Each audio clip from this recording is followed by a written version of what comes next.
말씀을 나누도록 하겠습니다. 오늘은 로마서 8장 1절로 2절 율법으로부터의 자유라는 제목으로 말씀을 나누려고 합니다.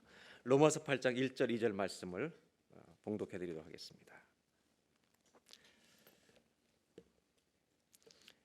그러므로 이제 그리스도 예수 안에 있는 자에게는 결코 정죄함이 없나니 이는 그리스도 예수 안에 있는 생명의 성령의 법이 죄와 사망의 법에서 너를 해방하였음이라. 아멘. 다시 한번 1절 2절을 함께 봉독하도록 하겠습니다. 그러므로 이제 그리스도 예수 안에 있는 자에게는 결코 정죄함이 없나니 이는 그리스도 예수 안에 있는 생명의 성령의 법이 죄와 사망의 법에서 너를 해방하였음이라. 아멘. 1절 다시 보여주실까요? 예수 안에 있는 자, 예수를 믿는 자에게는 다시는 정죄함이 없다. 하나님의 심판과 저주가 예수 안에 있는 사람은 다시는 없다는 말씀이 오늘 본문에 나오는 겁니다. 그 이유가 뭐냐면 2절에 그 이유는 예수님 안에만 있는 죄와 사망의 이 율법 아래 죄와 사망에 갈 수밖에 없는 우리들에게 여기서 건져낼 수 있는 생명의 성령의 법이 예수님에게만 있는데 그것이 우리를 해방시켰기 때문이다. 이렇게 성경은 말하고 있습니다.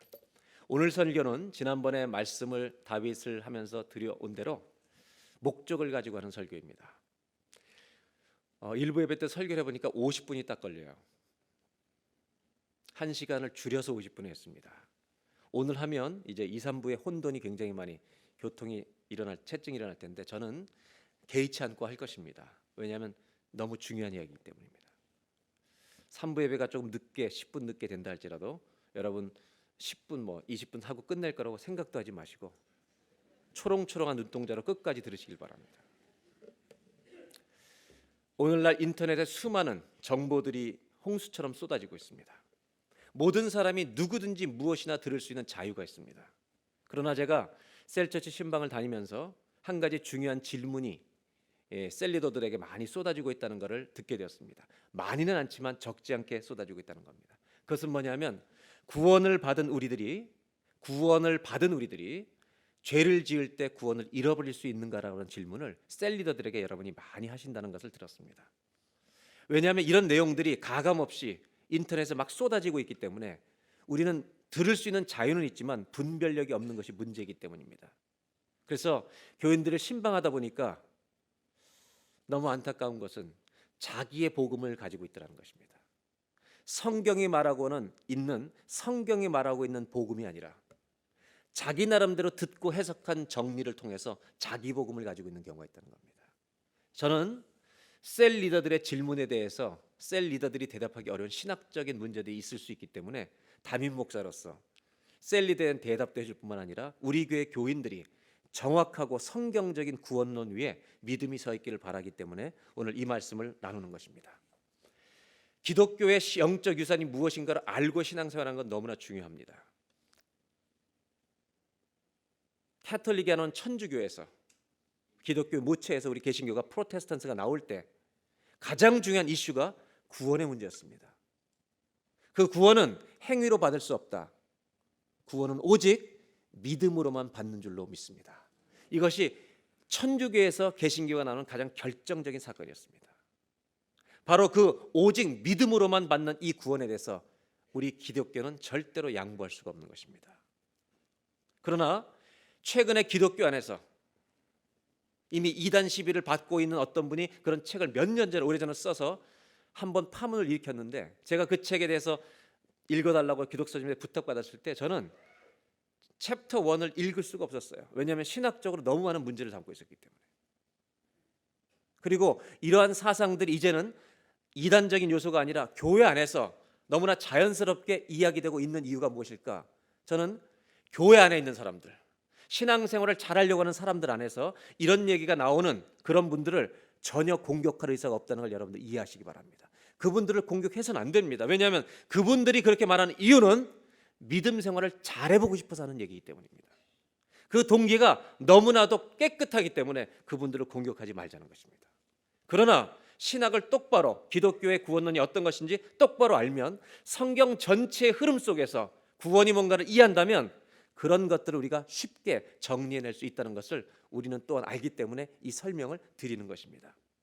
성경 말씀을 잘못 해석하게 될 경우에 이런 누를 범할 수 있다는 것입니다. 몇 개의 구절을 가지고 그런 것처럼 보여주는 구절을 가지고 구원론의 신학을 만들어버리는 이 위험에 빠지면 성경 전체의 흐름을 모른 채 무시한 채 몇 개의 구절을 구원론을 신학으로 만들어버리는 그런 주장을 하게 되면 어려움에 처한다는 겁니다.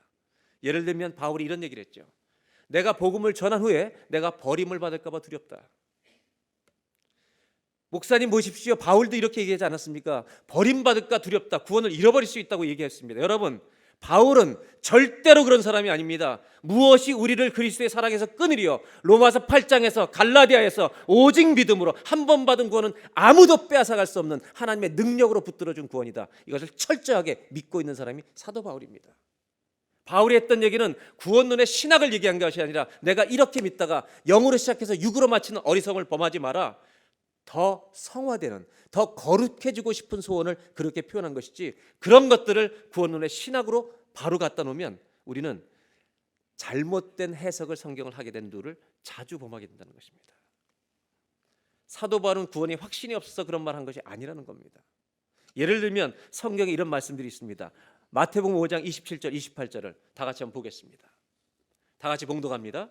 간음하지 말라 하였다는 것을 너희가 들었으나 나는 너희에게 이르노니 음욕을 품고 여자를 보는 자마다 마음의 힘이 간음하였느니라. 예수님이 하신 말씀입니다.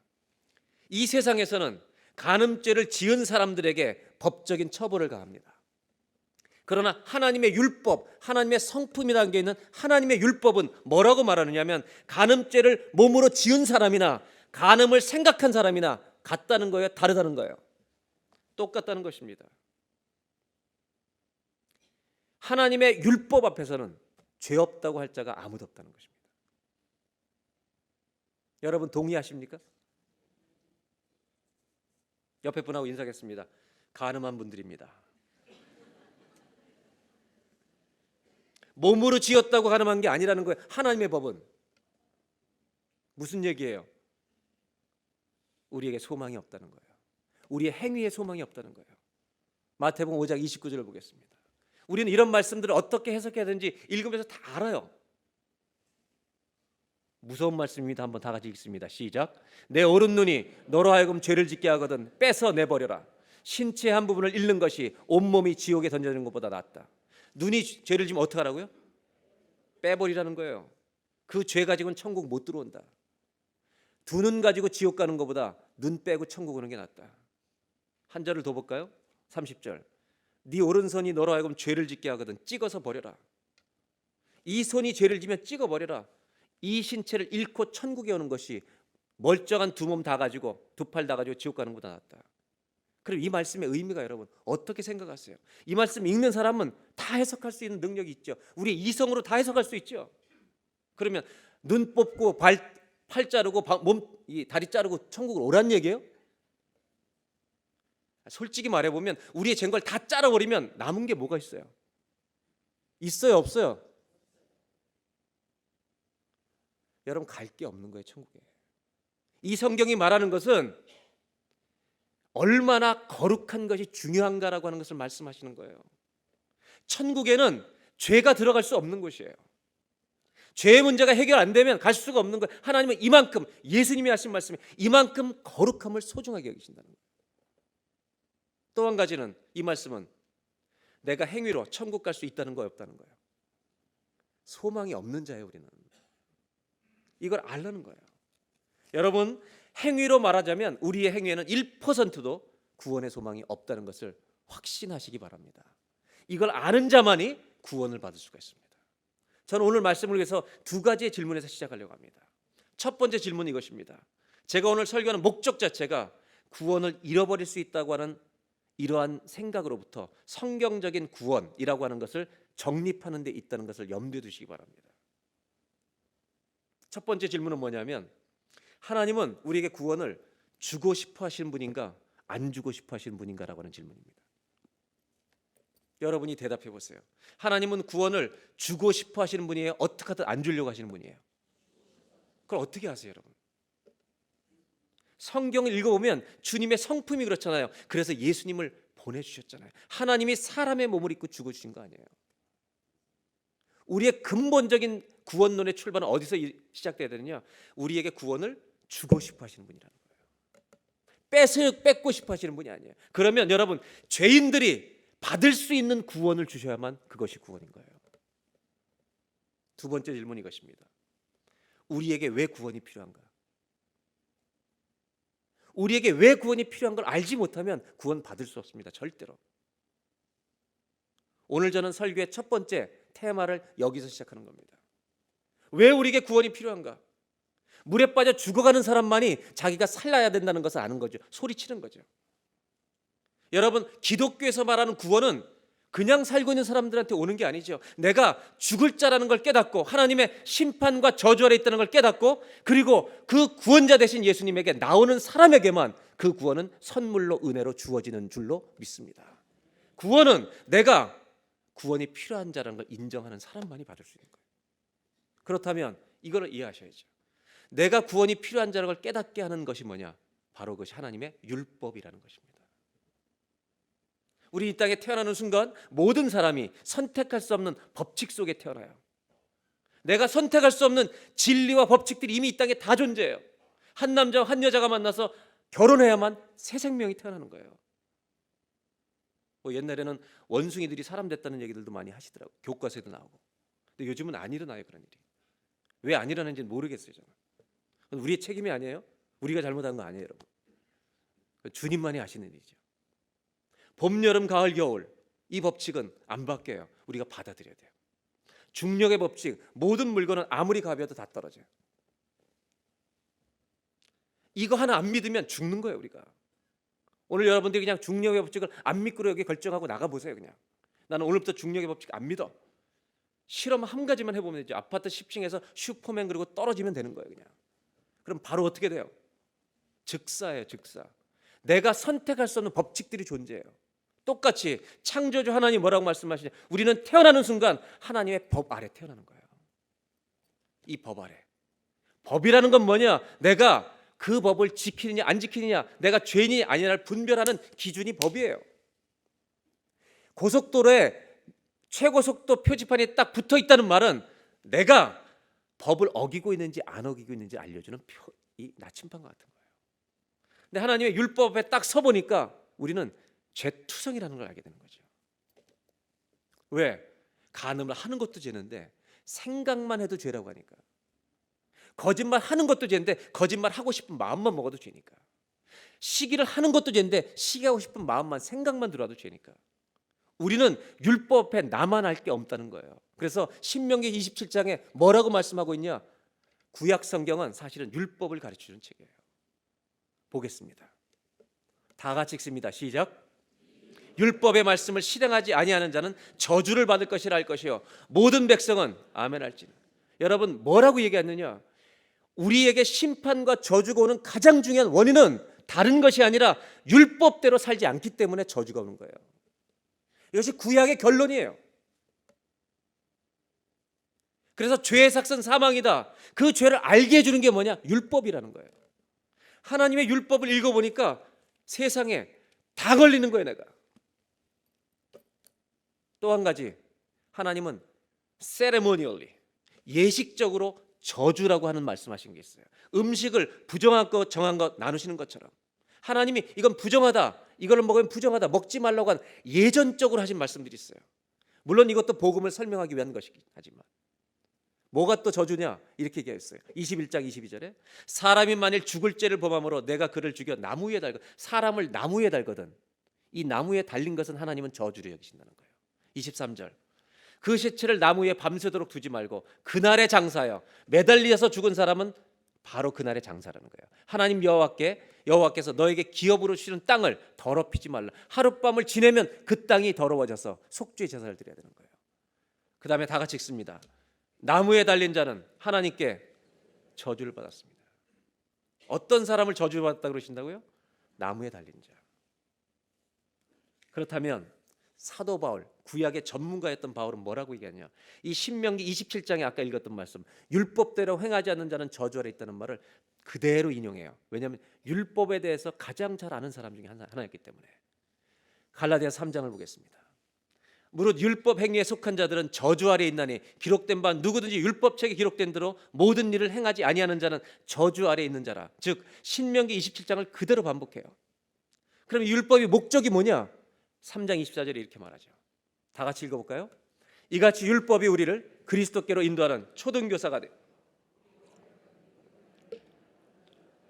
우리로 하여금 믿음으로 말미암아 의롭다함을 얻게 하려 함이야. 뭐를 통해서요? 누구를 믿는? 예수를 믿는 믿음으로만 우리는 의롭다함을 받을 수 있도록 하나님이 구원을 계획하셨다는 거예요.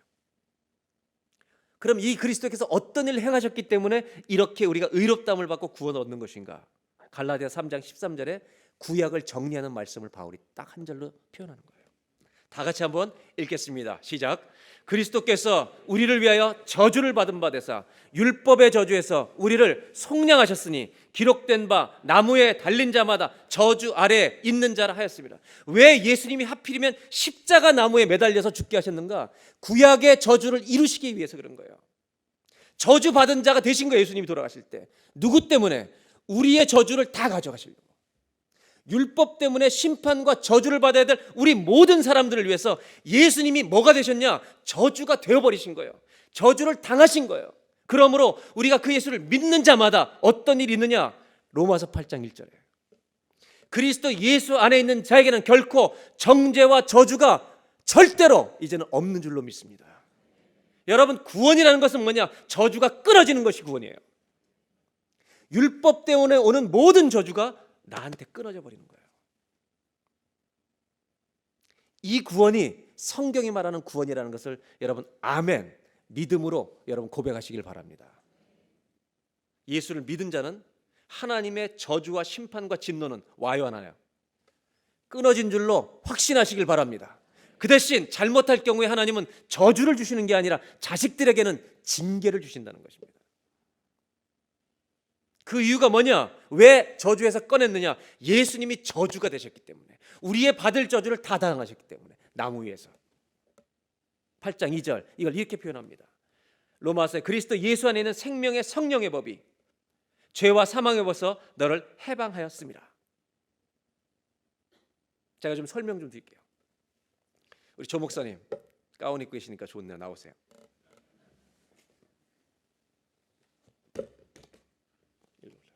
찬양팀 남자들만 다 나와요. 찬양팀 남자들만. 조 목사님 올라오세요.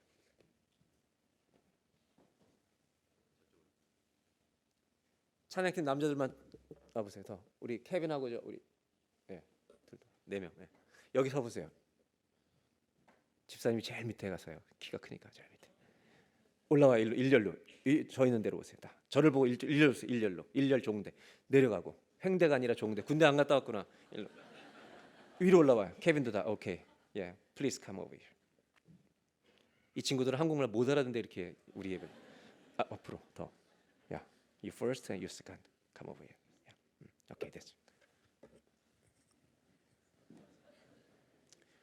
목사님 올라오세요. 여러분, 율법은 선한 거예요, 나쁜 거예요? 율법은 선한 거예요. 하나님의 성품을 그대로 드러내는 거예요. 그러면 예수를 안 믿는 사람은 율법 아래에 있는 거예요.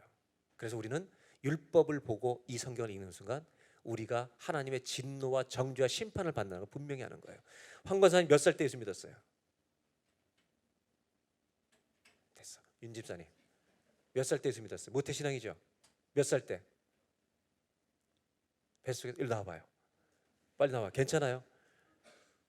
시간이 없어요. 지금 너무 늦었어요. 일로 나와봐요. 뱃속에서 다녔지만 믿진 않은 거예요. 그때는. 모태신앙의 문제는 뭐냐? 언제 믿었는지를 몰라요. 이 답을 제가 마지막에 드릴 거예요. 다 성경학교 때 믿었어요. 여러분 성경학교 때 6살인지 7살인지 8살인지 9살인지 다. 근데 그 믿음은 자라가요. 그러면 구원은 뭐냐면 율법 아래에 있는 사람이, 내가 심판과 저주 아래에 있다는 걸 깨닫은 사람이, 이 저주를 해결해 주신 분이 이 땅에 예수밖에 없다는 걸 깨닫고 그분을 믿는 순간 이 죄와 사망에 이르는 율법 아래에 있는 사람은 하나님이 예수로 말미암아 이 사람이 예수를 믿는 순간, 저를 보세요. 4명 손을 꽉 잡아보세요. 서로. 이 법 아래서 은혜의 문이 열리는 거예요. 지나가 봐요. 이제 여기 열어줘요. 이렇게. 통과.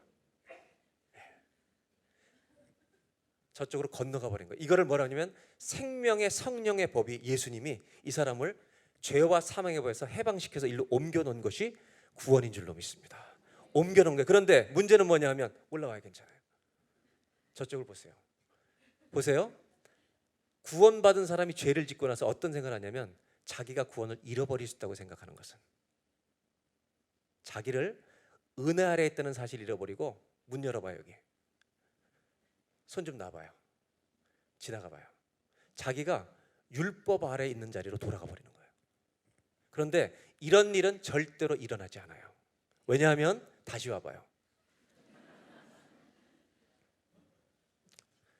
여러분이 받은 구원이, 이 신랑 미안해 손잡았어요.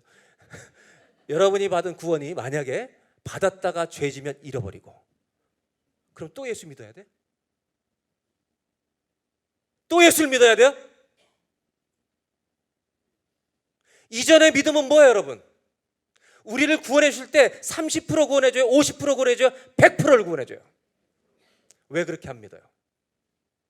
만약에 죄를 지으면 구원을 잃어버릴 수 있다면 어떻게 이것을 우리가 굿뉴스, 복음이라고 불러요?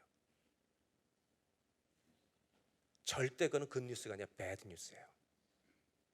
우리의 그렇게 부족한데, 죽을 수밖에 없는 우리들인데 100%의 구원을 완전히 예수 피로 덮어서 이 사람을 닫아요. 생명의 성령의 법이 지키고 있는 거예요. 못 넘어가도록. 이것만이 성경이 말하는 구원인 줄로 믿습니다. 이 모든 율법 아래 있는 저주는 끝이 나야만 구원받은 거예요. 그래서 여러분 생각해 보세요. 로마서 8장이 말하고 있는 건 뭐냐면, 내가 예수 믿기 전에 짓는 모든 죄악들은 사망과 심판과 저주에 이르게 하는 죄지만 하나님의 은혜 아래 옮겨진, 율법 아래 있지 아니하고 너희가 이제 은혜 아래 있느니라. 하나님의 자녀의 권세를 가졌느냐. 이 말은 자녀됨을 절대로 빼앗기지 않아요. 이거 무슨 말이에요? 이제 구원받은 사람이 짓는 죄는 여호와의 심판과 진노와 지옥 가는 죄를 짓는 게 아니라 하나님 아버지의 마음을 아프게 하는 죄를 짓는 거예요. 일로 돌아가지 않아요. 그래서 우리는 그걸 복음이라고 부르는 거예요.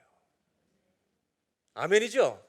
여러분, 우리가 믿는 성경이 말하는 구원의 본질은 이거예요. 한번 따라 하실까요? 구원은 율법의 저주가 끝난 것입니다. 아멘. 이 사람은 돌아올 수 없어요. 저주로 올 수 없어요. 왜? 예수님이 몸을 바쳐서 건진 사람을 어떻게 다시 돌려보내요? 성경이 말하는 구원은 100%의 구원이에요. 이 사람의 죄를 30%만 용서한 것도 아니고 50%만 용서한 것도 아니고 과거만 용서한 것도 아니고 처음부터 끝까지 죽는 날까지 이 사람의 전체를 예수의 피로 덮어준 것만이 구원이라는 것을,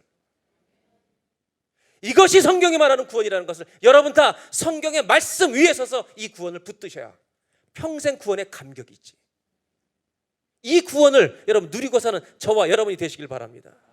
그런데 많은 사람들이 여기 갔다가 왔다 갔다 하는 줄 알아. 자기가 왜? 감정이 왔다 갔다 해요. 조금 이따 설명드릴 거예요.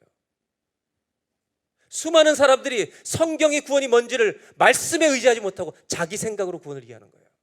여러분, 은혜라는 것을 간과하지 마세요. 제가 오늘 설교의 대지 세 개를 첫 번째 은혜, 두 번째 은혜, 세 번째 은혜라고 한 이유가 뭐냐? 은혜로 구원받는 거예요. 우리에게 소망이 전혀 없어요. 그러면 건너가서 이 자리에 왔다면 구원도 역시 여러분 내가 지킬 수 있는 게 아니에요. 하나님의 은혜로만 지켜지는 거예요. 이걸 모르니까 자꾸 의심하는 거예요. 자기가 죄지면 절로 가는 줄 아는 거예요. 구원을 잃어버린다는 사람의 입장의 얘기를 왜 하느냐? 그분들이 얘기하는 건 우리 책임이에요. 예수 믿는다는 사람들이 너무 믿지 않는 것처럼 사니까 그렇게 얘기하는 거예요. 그걸 신학으로 만드는 거예요. 자꾸 카톨릭에서 우리 프로테스탄트가 나올 때 오직 믿음으로만 구원받는다. 이게 개신교 신학이에요. 여러분, 이건 바꿀 수가 없는 거예요. 너무 웃긴 것은 믿음으로 구원받아놓고 이거 열리면 안 돼. 닫아 빨리. 믿음으로 은혜로 구원받아놓고 여기서 죄를 지면 어떻게 돌아가요? 다시 율법으로 돌아가는 거예요. 여러분, 그러지 않아요. 우리는 하나님의 자녀된 관계 은혜 아래 있는 줄로 믿습니다. 이것을 잊지 말라는 거예요. 그래서 여러분, 구원은 뭐가 구원이냐? 율법의 저주에서 완전히 끝난 것만이 구원입니다.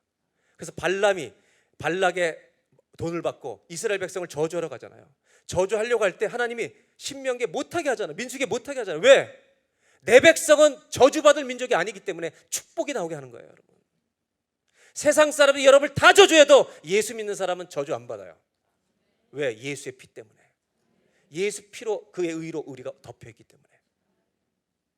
여러분, 우리의 구원은 예수 믿을 때 100%의 구원이라는 것을 여러분 감격하며 매일매일 살아가시기를 주의 이름으로 축원합니다. 이 사람이 아무리 넘어져도 주님의 100%의 구원은 절대로 안 빼앗겨요. 누가 무엇이 우리를 그리스도의 사랑에서 끊으리요? 안 빼앗겨요. 하나님은 잃어버릴 구원을 주시지 않아요. 죄인들이 구원받기에 넉넉한 구원을 주시는 거예요. 왜? 구원을 주시고 싶어하는 분이기 때문이죠. 들어갔다가 조금 있다 나오세요. 가지고 가세요. 그거. 율법 가지고 잘 가서 지켜요. 그렇다면 두 번째로 나누려고 하는 이것입니다. 믿음으로만 의롭다함을 받는다고 했는데 갈라디아 3장 11절에 의인은 믿음으로 살리라. 이것이 바로 로마서에 있는 종교개혁을 일으킨 단어잖아요. 우리가 의인 되는 것은 믿음으로만 사는 것인데 그 다음에 3장 24절 이렇게 말하죠. 율법이 우리를 그리스도께로 인도한다는 거예요. 율법 앞에 우리가 소망이 없으니까 우리의 구원자신 그리스도께 우리를 나아가게 한다는 거예요. 그분을 붙드는 거죠. 그러면 우리가 믿음으로 말미암아 justify가 된다. 의롭다함을 입는다는 거예요. 여러분, 우리가 의롭다함을 입는 것은 내 행위로 절대 안 돼요. 구원받고도 안 되는 거예요. 이거는 의롭다함을 받는 것은 반드시 예수의 피로만 되는 거예요. 그것을 믿음으로만 가능한 거예요. 그럼 저는 오늘 여러분과 두 번째 나누려고 하는 것이 뭐냐? 우리가 구원을 얻게 하는 이 믿음이라고 하는 것이 과연 뭐냐? 성경적으로 뭐를 믿음이라고 말하는 거냐 이거예요. 이거에 대해서는 정확한 이해가 필요한 거죠. 요한복음에 보면 1장 12절에 구원을 이런 식으로 표현합니다. 다 같이 읽어볼까요? 영접하는 자 곧 그 이름을 믿는 자들에게는 하나님의 자녀가 되는 권세를 주셨다. 여러분, 구원을 뭐라고 표현하냐면 관계로 표현해요. 자녀 아니었던 사람들이 자녀로 바뀌는 권리를 드린 거예요. 자식들이 아무리 잘못해도 평생 자식인 거예요. 그 관계는 끊어지지가 않아요. 절대. 우리가 거듭나는 순간 하나님의 자녀되는 이 권세를 끝까지, 하나님의 나라를 유업으로 하는 권세를 끝까지 가지게 될 줄로 믿습니다. 좀 부족하게 부모님 속썩이는 자녀도 있지만 그 아버지 하나님을 믿는 믿음 때문에. 두 번째는 요한복음 3장 16절. 우리가 너무나 잘 아는 구절이죠. 이 3장 16절 이렇게 말하죠. 그를 믿는 자마다. 전부 다 뭐를 얘기하느냐? 그분을 믿는 자마다예요. 멸망하지 않고 영생을 얻는 게 구원이래요. 여기서 구원은 뭐예요? 멸망과 저주와 심판에서 영생과 천국으로 옮겨진 사람이, 이것이 구원이라는 거예요. 여러분, 제가 여쭤보고 싶은 게, 여러분 멸망 가운데 있어요? 영생 가운데 있어요? 누구 때문에? 그 믿음이 구원받는 믿음이라는 거예요. 요한복음 14장 6절에 이렇게 표현해요. 예수님이 말씀하시길, 다 예수님이 하신 말씀이에요. 내가 길 진리 생명이니 나로 말미암지 않고는, 이게 뭐예요? 나를 믿지 않으면 아버지께로 올 자가 없다. 천국으로 가는 것이 구원이라고 표현하는 거예요. 이 세 가지 공통점이 뭐예요? 관계로 표현하든 멸망에서 영생을 옮겨졌든 하나님 아버지 천국에 가는 것이든 모든 구원은 오직 하나, 이것밖에 없어요. 예수밖에 없어요. 예수를 믿지 않으면 불가능해요. 구원을 얻을 만한 이름을 다른 곳에 주신 적이 없기 때문이에요.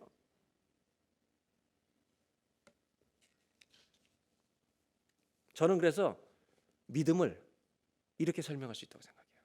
이 예수 그리스도의 십자가 사건이 나를 위한 대속과 희생의 죽음이라는 것을 깨닫고 받아들이고 이분만이 나의 구원자라고 된다는 사실을 결정하고, 내가 하나님 앞에 죄인 되었습니다. 율법의 심판과 저주 아래 있었습니다. 그러나 이제 예수님이 나의 구세주임을, 나의 하나님임을 유일한 분으로 믿겠습니다. 이 믿음을 성경은 의롭다함을 받는 믿음이라고 말한다는 거죠.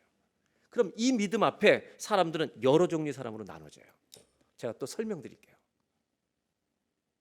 등장. 풍선 주세요.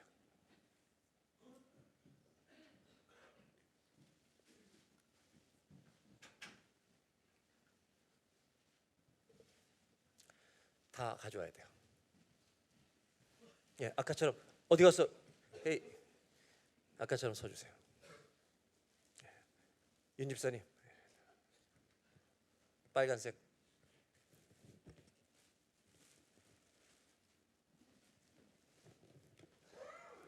올라와요.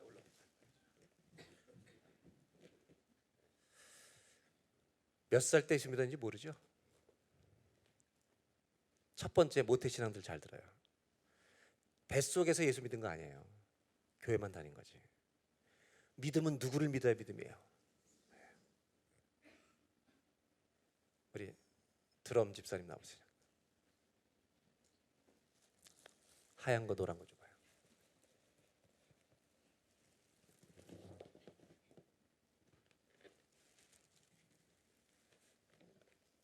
우리 부목사님들하고 이걸 준비하는데 부목사님들이 오늘 유치원 갔다 그러더라고요. 그래서 내가 유치원처럼 할 거라고.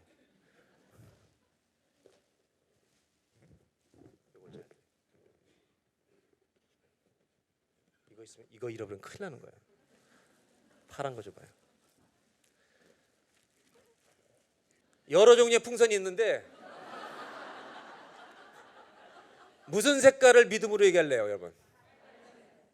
잘 보세요. 이 사람이 어렸을 때 얼마나 지각이 있었겠어요? 없어요. 유치원 1학년, 2학년, 3학년 여름 성격을 다니던 어느 날 와봐요. 예수님이 나를 위해서 죽으셨다는 믿음을, 요만한 믿음을 가진 거예요, 여러분. 요만한 믿음을. 국민학생이 깨달을 수 있는 믿음은 요만한 믿음이에요. 그런데 잡아봐요. 이 믿음도 우리를 구원에 이르게 하는 거예요. 왜요? 예수의 피를 믿었기 때문이에요. 이해가 되세요? 그러면 이 믿음은, 모태신앙은 점점 신앙생활하면서 잘하게 되는 거예요. 말씀을 깨닫게 되기 때문에. 누구로만 구원받냐면 예수로만. 그런데 올라가 봐요. 저 위로. 두 번째로 믿음이 연약한 사람이 있어요. 이 사람은 빨간색 있어요, 없어요? 있어요. 하나님의 자녀의 관계로 은혜 아래 있어요. 그런데 문제는 뭐냐? 여러분, 사람은 관계는 움직이잖아요. 그런데 죄를 짓게 되면 이제 놔도 돼. 이거 사람의 생각은 이걸 넘어갈 수 있는 거예요. 하나님은 너는 절로 안 간다고 얘기하셔도 내 생각은 넘어갈 수 있는 거예요. 두 번째, 여러분이 이 공간에 있어도 감정은 다 자유롭게 넘어가는 거예요. 사람의 생각과 감정이라는 것은 이 벽을 자유롭게 넘나드는 거예요. 여기 앉아서 예배를 드리면서 그 일을 생각할 수 있는 거예요. 생각과 감정은. 그러나 저 사람은 못 가요. 왜? 생명의 성령의 법으로 막아주셨기 때문에. 그럼 연약한 사람들은 어떻게 되느냐? 믿음이 연약한 사람들은 말씀에 의지하지 않고 감정과 생각에 의존하니까 자꾸 감정과 생각을 집어던지는 거예요. 이거를 구원받았지만 연약한 믿음의 사람이라고 얘기하는 거예요.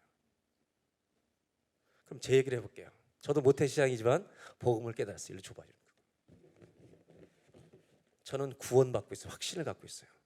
제가 죄를 져요, 안 져요? 져요, 안 져요?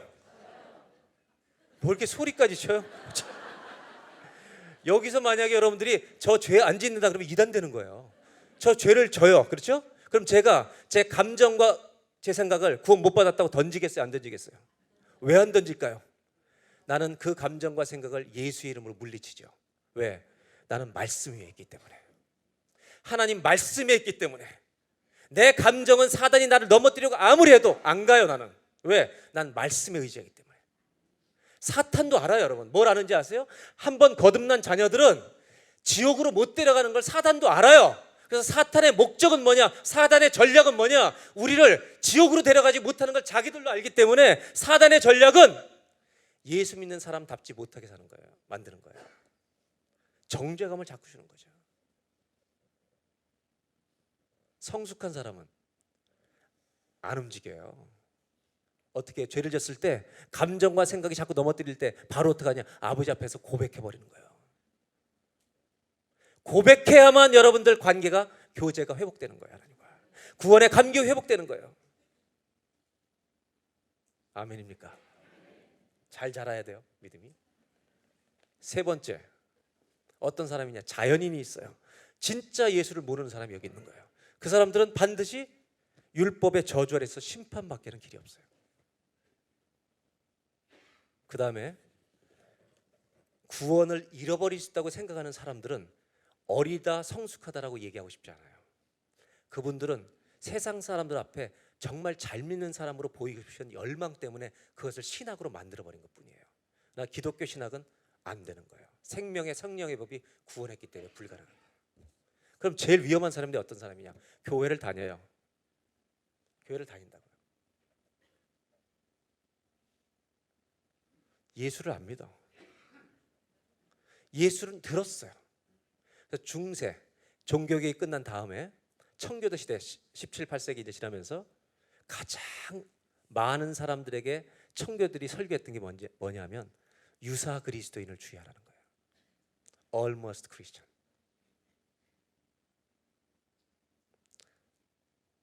오늘날 현대 교회 여기 다 나와 있다고 저 예수를 믿는 믿음을 가지고 나오는 거 아니죠. 매주 교회 나오신다고 구원받는 거 아니라는 것을 저는 똑바로 여러분들 얘기하는 거예요. 누구를 믿어야만 돼요? 예수의 피를 믿어야 돼요. 근데 문제는 우리 다영이 나와봐요. 다영이가 이렇게 피아노 진짜 그렇다는 게 아니라 피아노 반주까지 하는 착실한 학생인데 들어봐요. 예수를 안 믿어. 교회를 좀 나와봐. 교회를 나오는 이유는 그저 좋은 신랑 만나게, 그저 축복을 구하고. 그러니까 여러분 불교도 모든 종교에 다 오늘날의 불교가 소승불교가 철학적인 대승불교를 다 잃어버리고 철학인 이 불교가 기복신앙이 돼버린 거잖아요. 교회를 다니는데 그냥 사업 잘 되도록 복 받도록 건강하도록 이것만 가지고 교회를 다니는 거예요. 근데 문제는 뭐냐면 이 사람이 자기가 구원받을 줄로 안다는 거예요. 이 사람이 자기가 구원받을 줄 아는 거예요. 일로 와보세요. 올라와봐요. 자기가 예수를 믿은 줄로 아는 거예요. 어떤 사람은 심지어 이렇게 생각해요. 예수님이 나를 위해서 돌아가셨대. 이것까지 지식으로 알아요. 지적인 동의, 믿음이 아니에요. 믿음이라고 하는 것은 결단의 영역이에요. 알고 느끼고 내 평생을 이분께 믿음으로 맡깁니다. 구원이에요. 그런데 축복받으러 교회 다니다가 자기가 죽는 날 이제 천국에 들어갈 줄 알잖아요. 이렇게 들어와 봐요. 들어오는 날 역사적 사건이 일어나요. 잘 잡아, 두 손으로. 좀 떨어져 봐. 똑바로 잡아. 앉아. 너무 키가 커요. 내 앞에서 이렇게 크게 서 있으면 어떡해. 천국에 들어가는 날 이게 들어갈 줄 알잖아요. 어떤 일이 일어나면 가짜라는 게 들통이 나는 거예요. 가짜예요. 못 가요. 30년 교회 다녀도 못 가는 거예요. 예수를 만나지 못하면 가짜가 들통이 나는 거예요. 마지막에 구원은 오직 믿음으로만. 이리 와봐요.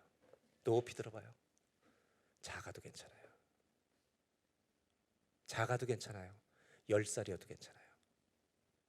예수를 믿으면 따라하실까요? 구원은 오직 믿음으로 의롭다함을 받는 것입니다. 아멘. 구원은 오직 믿음으로만, 예수를 믿는 믿음으로만 의롭다함을 받는 거예요. 그래서 영어 성경에는 제가 일부러 써놓은 거예요. The blood of Jesus Christ. 그리스도의 피를 통하지 않으면 안 되는 거예요. 저는 우리 교회 성도님들 중에 파란색 풍선 들고 주 앞에 나타난 일이 없기를. 30년 내가 교회 생활했습니다. 수많은 봉사했습니다. 헌금했습니다. I don't know you. 내가 너를 알지 못한다.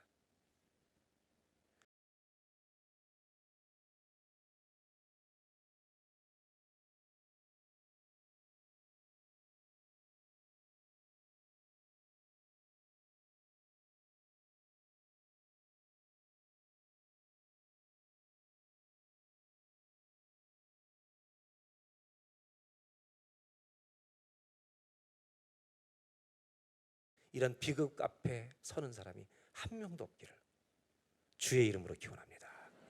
수고하셨어요. 들으세요.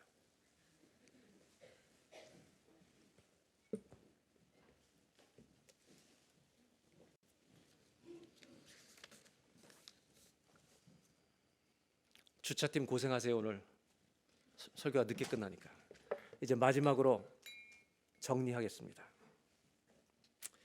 세 번째로 나누는 것은 뭐냐? 그렇다면 구원은 누가 지킬 수 있나? 어떻게 구원을 지킬 수 있나? 다른 말로 하면 어떻게 우리가 성화되어 갈 수 있냐? 구원을 잃어버릴 수 있다는 사람의 생각은 뭐냐? 내가 성화를 통해서 구원을 지킨다고 생각하는 거예요. 아니요, 여러분. 구원은 시작될 때부터 완성되는 거예요. 우리는 행위로 구원을 지킬 수 없어요. 구원받고도 마찬가지예요. 은혜 아래만 있는 거예요. 그러나 달라진 건 뭐냐? 여러분 오해하지 마세요. 율법이 필요 없는 게 아니라 율법은 여전히 존재해. 율법으로부터 자유된 것뿐이지. 그러면 율법 우리가 지켜야 되는 거예요? 안 지켜도 되는 거예요? 왜 지켜야 되냐? 목적이 달라진 거죠. 율법으로 구원받을 수 없던 우리들이 이제는 율법을 지켜서 구원받는 게 아니라 율법을 지킴으로 아버지 하나님을 기쁘시게 하기 때문에 하는 거죠. 그것을 거룩이라고 부르는 거예요. 그것을 성화라고 부르는 거예요. 탕자가 방탕하고 돌아왔다가 아버지가 다 용서해 주시니까 이제는 아버지 기쁘게 하고 살고 싶어서 사는 거지. 여러분 이제 나 용서했네 또 나가. 후레자식. 그래도 구원해 주시지. 그러나 그 은혜를 아는 사람들은 아버지를 기쁘시게 하는 인생으로 변화되는 거죠. 성경이 말하는 아주 중요한 것이 있어요. 그건 뭐냐면 우리의 구원을 어떻게 지켜야 되는지를 알면 여러분 이 문제가 풀리는 거예요. 성경 구절 하나만 보겠습니다. 고린도후서 1장 21절로 22절. 우리를 너희와 함께 그리스도 안에서 굳건하게 하시고 우리에게 기름을 부으신 이는 하나님이시니. 22절 다 같이 읽습니다.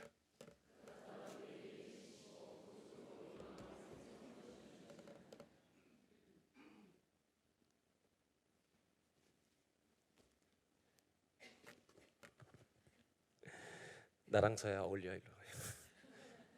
올라와요, 괜찮아. 네. 고까지만 올라와. 가까이 와, 가까이 와 이쪽으로. 은혜 아래로. 여러분, 하나님이 우리에게 주는 구원에서 아주 중요한 게 있어요. 이걸 모르면 내가 성화가 어떻게 되는지를 모르는 거예요. 자기 힘으로 하는 줄 알아요. 저는 여러분들 이렇게 솔직하게 고백할게요. 제가 만약에 여러분 은혜 아래에 있는데 구원 받았는데 내 행위로 구원을 지킬 수 있다면 나는 자신 없어요. 저는 구원 못 받아요. 저는 구원 못 받아요. 자신 없어요. 근데 하나님이 주시는 구원은 내가 예수를 믿을 때 고린도후서 1장 22절 다시 한번 보여주세요. 빨간 글씨 영어를 보세요. Put His Spirit in our heart. 우리의 마음 안에 뭘 주신다고요? 성령을 보내주세요. 뭘로? As a deposit. 이 형제가 구원받는 증거는, 조 집사님이 구원받는 증거는 이 사람의 행위가 아니에요. 주님 보실 때 예수의 피로 덮여 있고 성령님이 계시네. 성령님이 디파짓일 뿐만 아니라 영어 성경에 붙어 있죠. guaranteeing이라고 돼 있죠. 보증해 주세요. What is to come. 앞으로 올 것을 보증해 주세요. 여러분이 구원을 오해할 때 이런 거죠. 구원을 받은 다음에 성화를 내 힘으로 사는 줄 알아요. 그게 아니라 성령님을 넣어 주셔서 성령님이 내 안에 내주하셔서 이제부터 죄를 지을 때 깨닫게 하시고 주님께 돌아가게 하시고 3개월 동안 안 돌아오면 징계를 줘서라도 하나님의 자녀 앞에 돌아오도록 아버지라고 부르면서 회개할 수 있도록 우리에게 성령을 보내주셔서 우리가 성화되는 것도 성령으로 말미암는 은혜인 줄로 믿습니다.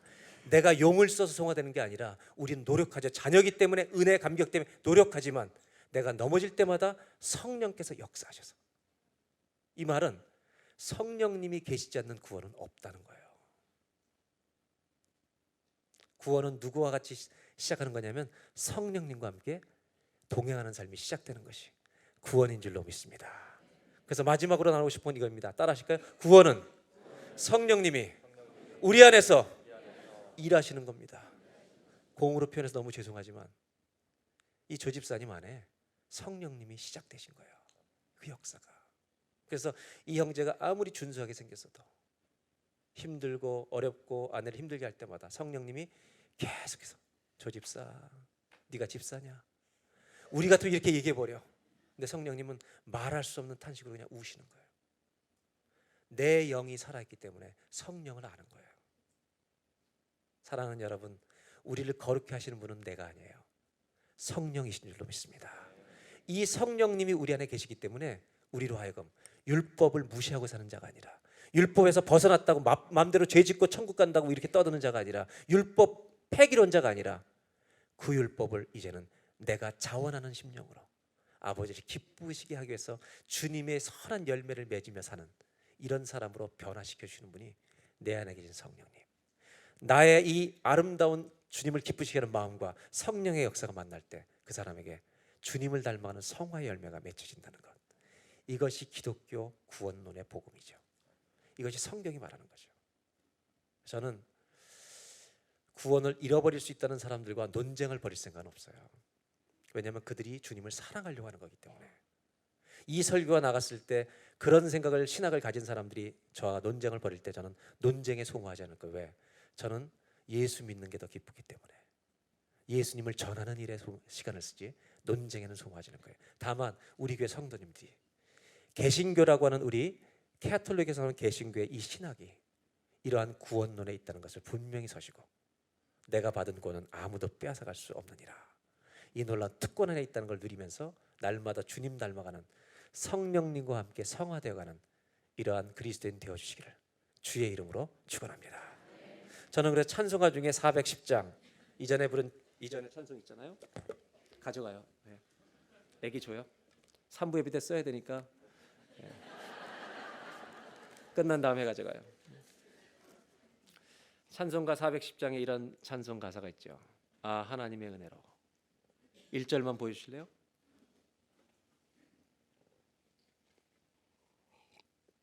여러분 다 아시는 찬양 가사인데 아 하나님의 은혜로 있을 데 없는 자. 이거는 구원받기 전에만 필요한 고백이 아니라요. 구원받았음에도 필요한 고백이에요. 왜 구속하여 주는지 난 알 수 없도다. 내가 믿고 또 의지함은 내 모든 형편 아시는 주님.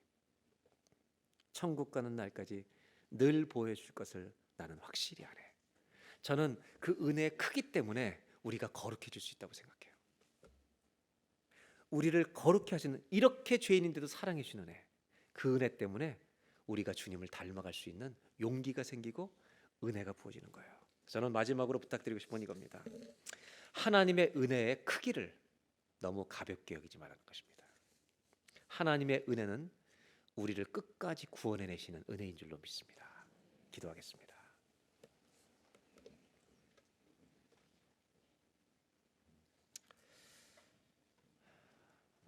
우리 2, 3분만 기도합니다. 오늘 이 예배에 오신 분들 가운데 내가 이런 예수님을 오늘 꼭 믿고 싶습니다. 이 예수님을 정말 영접하고 싶습니다. 그런 분들은 내가 이런 예수님을 내가 인격적으로 영접해 본 적이 없습니다. 내가 예수님을 오늘 나의 구세주 나의 하나님으로 고백하고 싶습니다. 그런 분이 있다면 그런 분들은 자기의 오른손을 가슴에 대시고 여러분들이 하나님 앞에 아무도 모릅니다. 여러분이 하나님께 기도하시면 됩니다. 하나님 제가 오늘 이런 예수님을 내가 믿고 싶습니다. 나의 구사주가 되어 주십시오 라고 여러분들이 고백하시면 됩니다. 그러면 율법으로부터 해방되는 은혜 아래 옮겨지는 역사가 있을 것입니다. 그리고 또 한 가지는 우리 모두가 오늘 기도하면서 내 믿음의 구원의 약한 부분이 어디인가 하나님 이 부분을 말씀으로 무장하게 도와주시옵소서. 다 같이 한번 합심하여서 주의 은혜 감사하며 2, 3분만 기도하겠습니다. 아 하나님의 은혜로 이 쓸데없는 자 왜 구속하여 주는지 난 알 수 없도다. 하나님 신앙생활의 연륜이 더해가면서 교만해지지 않게 하여 주시고 지극히 겸손한 자가 되게 하여 주시옵소서. 우리에게는 선한 것이 없습니다. 주님 은혜가 아니면 구원 받을 수 없고 구원을 지켜낼 수도 없습니다. 하나님이 우리에게 주신 구원은 불완전한 구원이 아니라 예수님의 몸을 바쳐서 우리 생명을 건져낸 완전한 구원인 줄로 믿사오니 오히려 그 은혜의 깊이를 그 높이를 은혜의 길이를 은혜의 넓이를 점점 더 깨달아갈수록 우리가 성화되어 갈 줄로 믿습니다. 성령의 도우심으로 말미암아 아버지 우리가 날마다 예수 닮아가는 복을 누리게 하여 주시옵소서. 오늘 예수님을 믿기로 결정하는 사람들에게 하나님 영생을 주시옵소서. 구원과 천국을 허락하여 주시옵소서. 하나님의 자녀가 되는 권세를 저희들의 인생에 오늘 완전하게 부어 주실 줄로 믿습니다. 주님을 찬송하며 예수님의 이름으로 기도하옵나이다.